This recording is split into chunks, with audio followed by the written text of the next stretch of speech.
And we're back with Congressman James Lankford. Let's first get to your vote today. How will you be voting? Well, there are several votes actually today. So as it is typical, I guess, in Washington, there's not a single vote that all wraps it all up.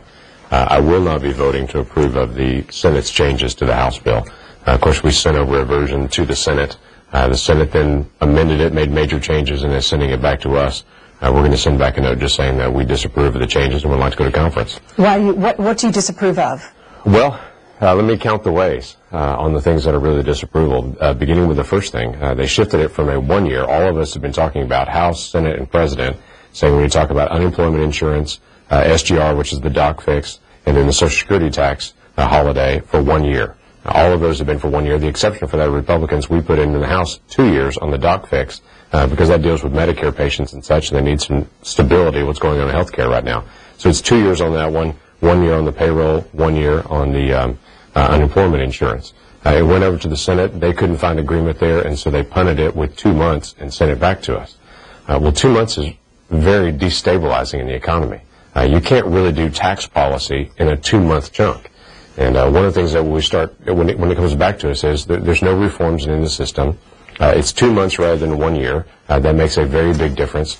And then just trying to apply it becomes a big deal. There is a sense that this is a simple piece that you're just going to take it for 2 months, but it's not just a simple piece for 2 months. If you have $18,500 or more, you're taxed at a different rate than you are at $18,500 or less. So that means every employer in America in the next couple of days has to change their tax programs for how they pay employees. It's going to have to change the W-2 form from the IRS. It's going to have to change all the software across the entire country in the next couple of days, and then they'll have to change it again in February. So that's not fair for the Senate to say this is going to be difficult, the negotiations are going to be hard, we'll get it off our desk and just push it out to the American people and say go figure out how to apply this. And so for me, we got to fix this. Well, let me just ask you, though, about the Senate vote. Sure. The Senate Majority Leader Harry Reid has said, look, I'll renegotiate this for a longer term in 2 months. The House just needs to vote on what I negotiated with their Republican leader in the Senate. Right. Well, that sounds simple again. But then again, what he's saying is to every employer in America, every hospital in America, you're going to have to redo all your databases. You're going to have to redo all your software. IRS is going to have to produce all new forms and have to do that twice in the next 2 months. That's not reasonable. That's an incredible expense on all of those employers and all those locations to have to redo because they've created a new formula right at the end of the year because they didn't want to negotiate it now. Nothing's going to be different in February than it is right now. Why can't we go ahead and settle this? If we agree we need to do this for a year, let's do it for a year and let's get it done rather than make every employer have to redo all their stuff multiple times. I talked to somebody yesterday that their comment to me was, please make sure this is changed. We don't even know how to apply this.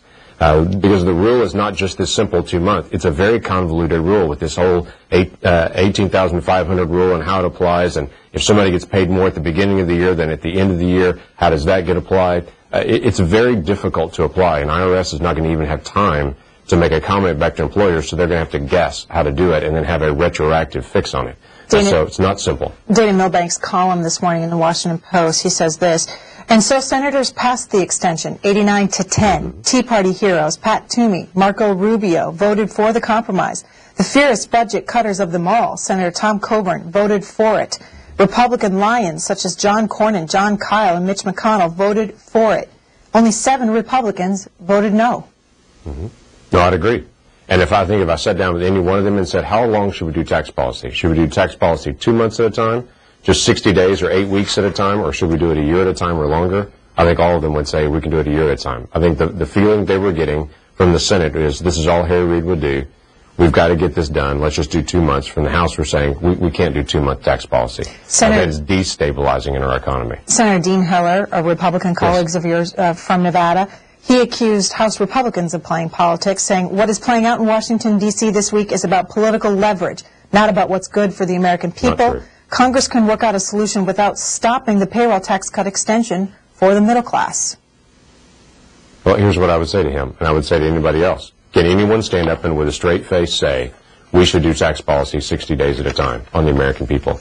There's nothing more destabilizing than no one knows what their tax rate is going to be, no one knows how to do their jobs. If this is a program to increase job growth in America, And that's what this has all been projected. No one can say if we do something for 2 months, that's going to create jobs in America. If you want to just throw money out the door and take money from the Treasury and send it out the door, you can do that in 2 months. If you want to create stability in tax programs in America, you're not going to do that in 2 months at a time. What about the politics of this? Let me show our viewers and you some headlines. Here's Politico. Okay. Sure. GOP takes high-risk gamble on payroll tax cut. And then roll call this morning in GOP revolt. White House season opening. Democrats depict a Tea Party takeover. That they see this as an opportunity for Democrats politically. Okay. Well, then I would say then they can make political shots on it if they want to. But they still can't justify the simple position that no one thinks we should do tax policy 2 months at a time.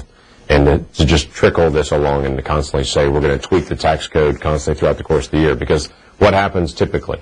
You go back to last year, they did a 1-year tax holiday.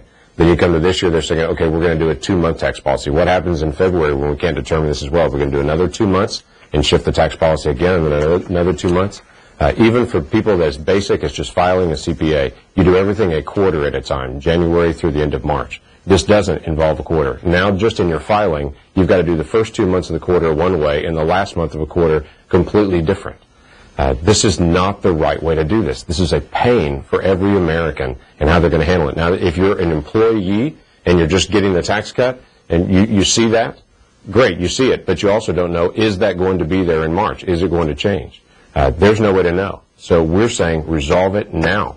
All of our stuff that we sent over, when we sent over our bill, it was a year-long bill. It was paid for. It established the unemployment insurance. It established all the payroll tax. It established the SGR. It was completely done and paid for. Now, if they had a question on our pay-fors, they should have sent back a reform on the pay-for. But to suddenly switch from a year to 2 months is nonsensical.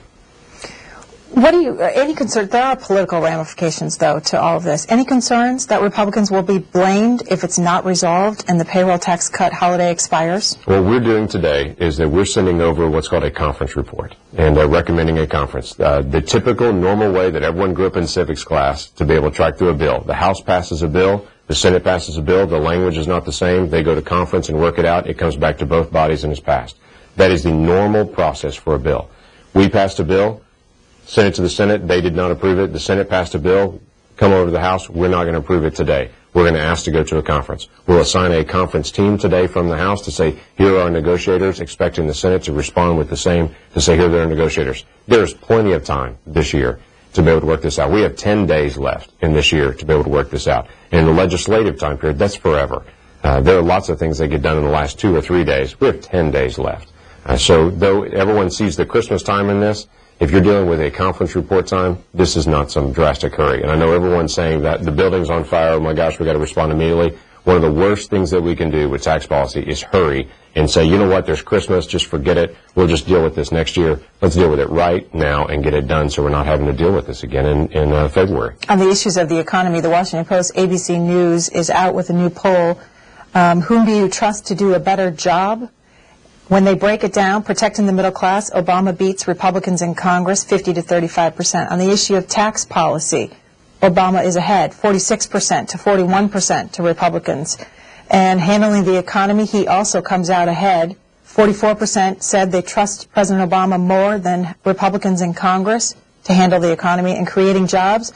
44% say President Obama, 41% Republicans in Congress. Sure. What I would do is I would look back on the time that the President Obama and the Democrats had the House and the Senate and the decisions that they made and what happened to the economy immediately at that point and what happened to the debt long term. We have two eyes on this one. One has to be focused on the right now, on the economy right now. The other one has to be focused on the long term and the debt. We cannot say times are tough right now. We're going to make it tougher on our kids to make it easier on us. And that's what happened in the prior 2 years. It was completely focused on tomorrow is tomorrow, we'll dump more debt on tomorrow, we'll dump bad problems in the economy tomorrow. We've got to make sure we stabilize it right now. Well, are House Republicans to blame for that, though, because they've been in charge? They've been in charge the last 11 months in the House, not in the Senate and not in the executive branch. You will see a huge stack of bills standing outside of the Senate House or the Senate floor that are piled up that the House has passed and sent over to the Senate. The Senate's taken no action on. Well, I know it's easy for the Senate to say, we passed a bill and we sent it to the House just like we passed a bill and sent it to the Senate, and the Senate can stand up and say, pass our bill because we sent it over to you. We would look at the big stack of bills that we passed in the House this year and sent to the Senate. They're taking no action on it at all. We have over 20 different jobs bills that have been passed this year from the House. The Senate's taken no action on at all. So while it's easy to say they're to blame, look at where those bills all died.